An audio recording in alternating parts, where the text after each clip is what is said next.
ऐसे हैं इस बजट के मैम कि जो सुने वो बस पथराई आंखें लेकर किंग कर्तव्य विमूढ़ हो जाए। लेकिन झील में पानी बरसता है हमारे देश में, झील में पानी बरसता है हमारे देश में, खेत पानी को तरसता है हमारे देश में, जिंदगी का हाल खस्ता है हमारे देश में, दूध महंगा खून सस्ता है हमारे देश में।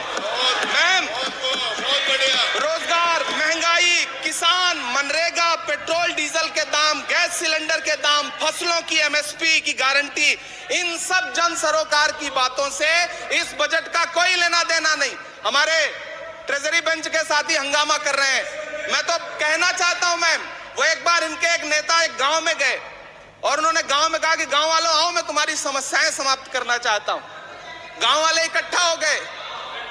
नेताजी ने गांव वालों से कहा बताओ तुम्हारी दो समस्याएं बताओ, मैं दोनों समस्याओं का यहीं पे समाधान करूंगा। तो गांव वालों ने कहा साहब हमारी पहली समस्या है कि हमारे यहाँ कोई हॉस्पिटल नहीं है।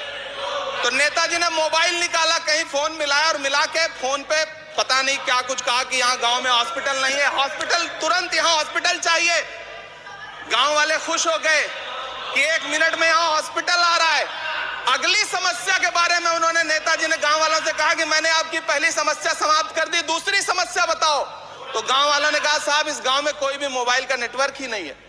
ये है इनके काम करने का तरीका, ये है झूठ बोलने का तरीका। इन्होंने वायदे किए बड़े बड़े, जो 10 साल के इनके वायदे हैं मैं उनके बारे में बात करूंगा। वायदों से ज्यादा इनके नारों पे बात करूंगा। पहला नारा था बहुत हुई महंगाई की मार, अब की बार मोदी सरकार। आइए इस नारे की समीक्षा करते हैं। पेट्रोल, डीजल, गैस, ये तो बड़ी बड़ी बातें हैं। आटा, चावल, दूध, दही, पनीर